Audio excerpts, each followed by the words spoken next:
Welcome to Front Office Pros. Today, we're going to be going through our Week 5 waiver wire ads. Hike!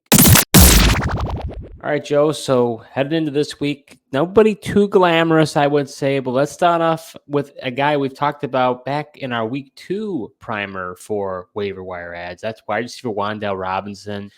Currently in sleeper leagues, he's rostered at 46%. I want to say it's even less than ESPN, but he had quite a good game. He had 14 targets, 11 catches, and 71 yards.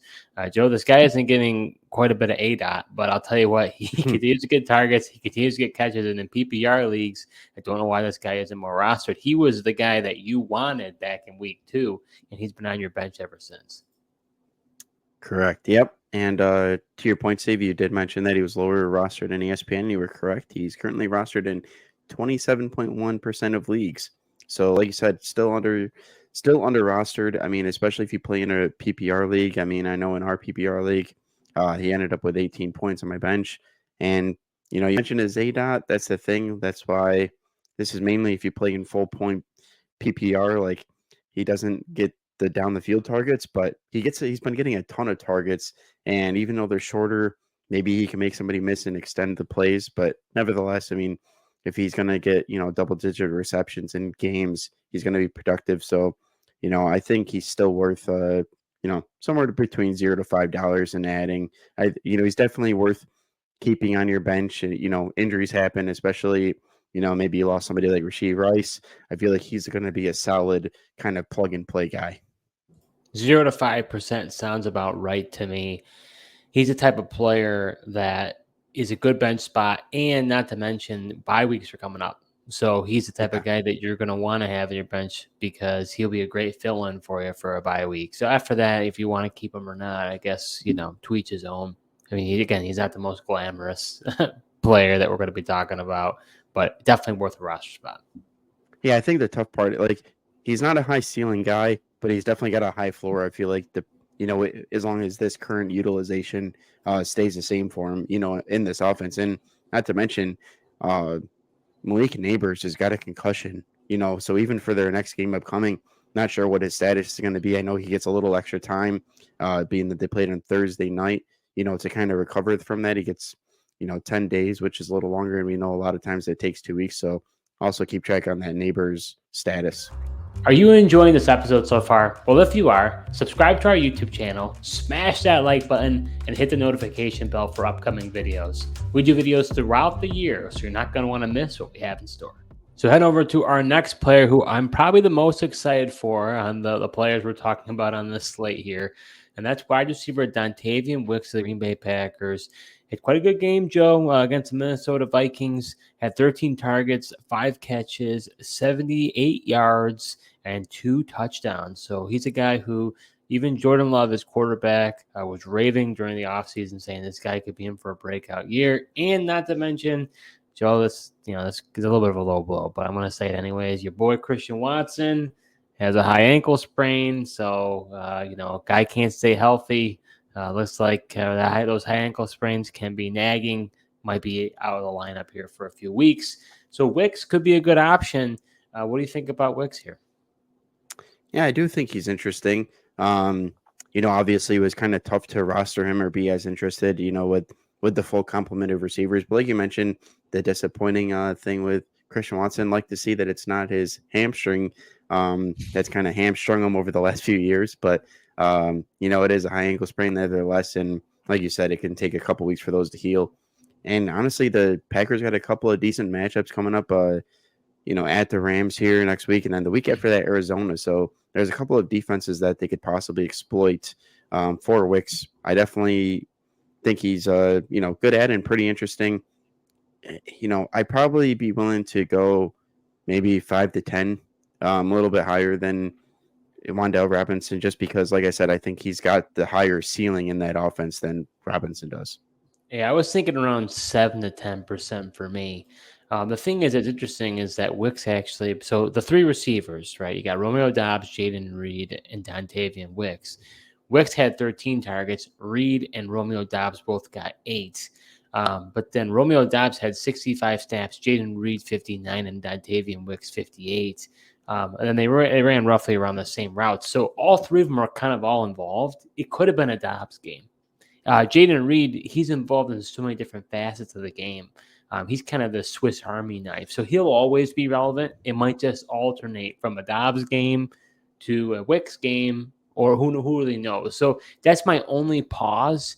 And when Watson comes back, who knows? So I think Wicks continues to stay relevant so long as Watson's out, but Watson has been able to show that he's healthy enough to be on the field.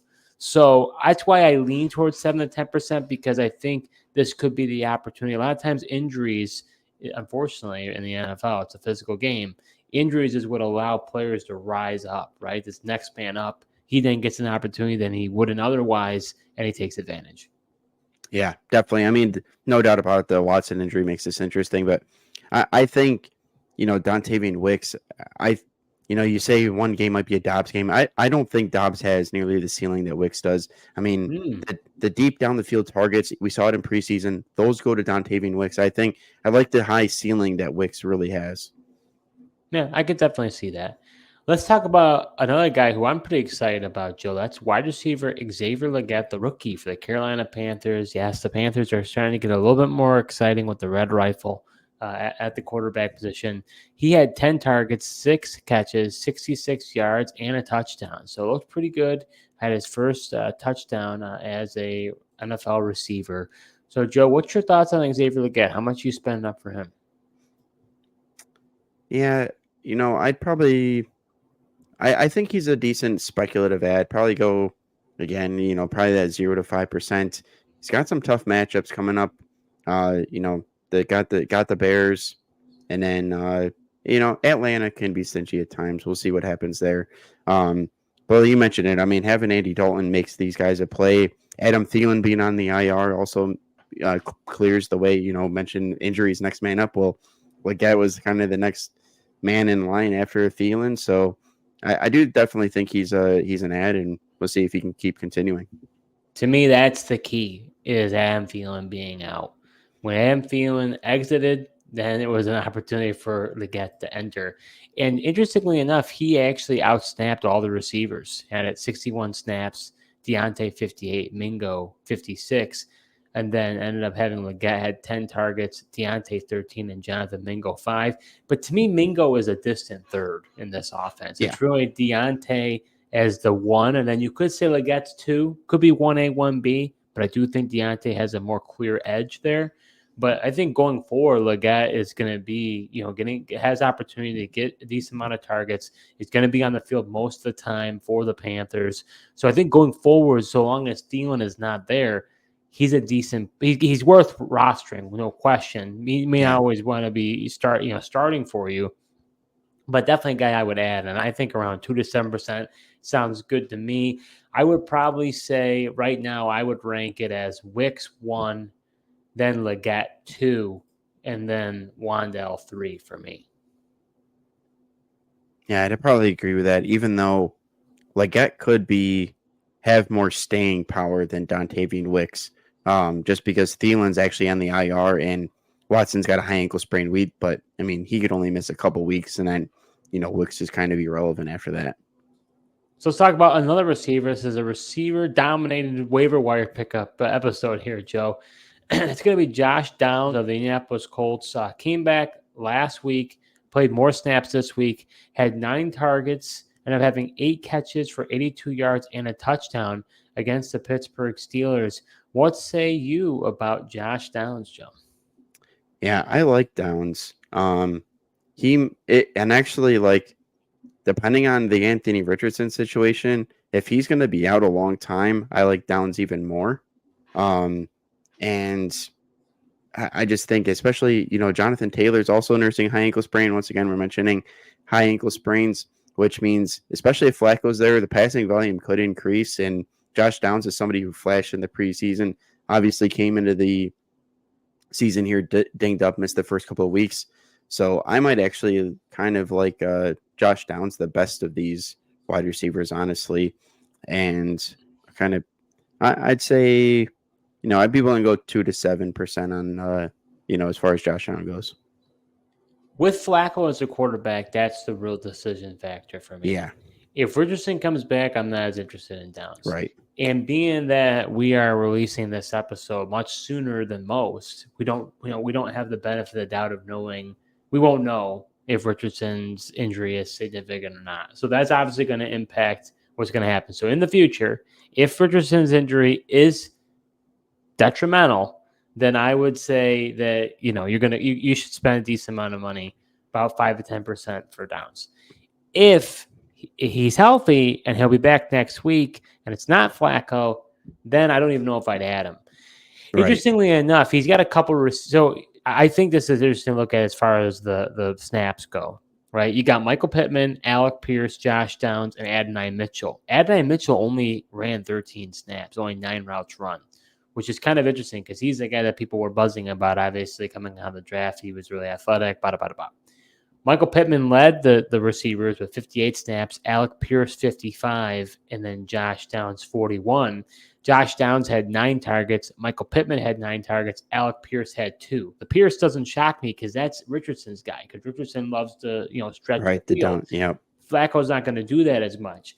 So, again, it's all really dependent on what's happening with Flacco and Richardson. That's what I'd say as far as a recommendation. Yeah, honestly, I'd be surprised if Anthony Richardson starts this upcoming week just because of how quickly they've rolled him out of this game. It is a hip injury, which, really affects the mobility, and the mobility is, the number one factor part of his game and the rushing ability that he has. So I'd honestly I think you at least have Flacco for this upcoming week. I guess, obviously we just have to wait to hear the exact extent to which, the hip is injured for Anthony Richardson. Well, if nothing else, he'd be a good streamer going up against the Jacksonville Jaguars. Yeah, I mean, that's a juicy matchup right away. So, like we said, it definitely go ahead and add him. It's just a matter of, you could spend a little bit more if Flacco definitely is the quarterback. And only 29% rostered in Sleeper. I'm probably around the last year about the same in ESPN. So he's 8.8% in ESPN, Steve. Okay, so even less. So. And that's probably because Sleeper leagues account for Dynasty. So that's probably why he's a little bit higher. That makes sense. So the last play we're going to be talking about is tight end Tucker Kraft of the Green Bay Packers. Had 9 targets, 6 catches, 53 yards, and a touchdown. When it comes to the tight end position, it's been quite the dumpster fire. And I'll give you credit, Joe. You saw early on that we didn't know whether it would be Luke Musgrave, who was the more athletic tight end coming out of Oregon State, or Tucker Kraft. The Packers kind of threw as a curveball. They drafted both at the time. And you kind of saw early on that Kraft was going to steal the show. It looks like Kraft's the guy. So in a tight end landscape that we're in right now, are you taking a speculative ad for Tucker Kraft? Yeah, I mean, if you need a tight end, I think he is a good ad. Like we said, too, the Packers have some nice matchups coming up again. Rams, Arizona, even Houston and Jacksonville after that as well. But, I mean, you just see 9 targets this past week against Minnesota. I saw against Philadelphia, Tucker Kraft was just on the field more, and that's because he's a better blocker. Musgrave can't block, so I feel like they didn't really want to have him out there because whenever Musgrave's out there, that they're just going to pass. So utilization, I feel like, has been there. It's been tough not having Love, I think, too, just not being able to see how the Green Bay Packers offense wants to work. But the fact that Love comes back, he gets the 9 targets, the tight end landscape has been terrible. Mark Andrews, once again, gives you a big fat 0. Same with Kyle Pitts. Not sure how much longer Evan Ingram's going to be out. So, there's some injuries and players not performing that you might go ahead and add Tucker Kraft. Well, honestly, it's kind of an understatement from what you're saying. I mean, Tucker Kraft is out-snapping Musgrave by quite a bit. In this past game here, Tucker Kraft had 65 snaps compared to Musgrave's 25. And even in routes run, Tucker Kraft had 48 compared to Musgrave's 17. So it's not just the fact that he's just a good blocker. He's just on the field. But that's what I'm saying. They don't want to put Musgrave out there because it's too predictable. And they'd rather have Kraft out there just because then you don't know whether he's going to come in the block or hit you in the route. Well, he's athletic enough, So I mean, I think the tough part for me is I'd say sure he's worth an ad, but man, I don't know. It would take a lot of guts to say I know Mark Andrews and Kyle Pitts are bad, But to me, I mean, if it takes a lot of guts to be like those name guys, I'm just gonna bench them and play Tucker Kraft. Good for you if you do it, and Tucker Kraft ends up outperforming them. I just, that name value. If you're gonna do that, you might as well try to trade Mark Andrews or Kyle Pitts, get something for them. Try to get something. I mean, they've got name value. I mean, there are people maybe like me who says, like, I just can't bench them. I just can't. To me, it's a tight end landscape is any given week, one of these guys could go off. To me, that's why you drafted them. So I know they've been pitiful, no pun intended, for Kyle Pitts. But I'm just going to have to keep rolling with it. Yeah, I mean, I'd be more apt to keep rolling Pitts out there rather than Mark Andrews, just because we've kind of seen some level of involvement with Pitts in that offense. But I mean, other than the one target that Mark Andrews dropped because he was wide open on, I mean, he was a complete afterthought, it seemed like, and he doesn't even get looks in the red zone like he used to. So I don't know what happened to like the Mark Andrews role in this offense. I mean, that seems to be dead. Maybe that's overreaction. We're only 4 weeks in here, and there's still a lot of football to be played, but I just don't know what else to think at this point. I mean, it looks like a glorified left tackle at this point. Yeah, right. So that does it for our Week 5 waiver wire ads. We've been doing waiver wire episodes all throughout the year, and we're going to continue to do it. So make sure you check those out in the future. Thank you so much for tuning in, and until next time.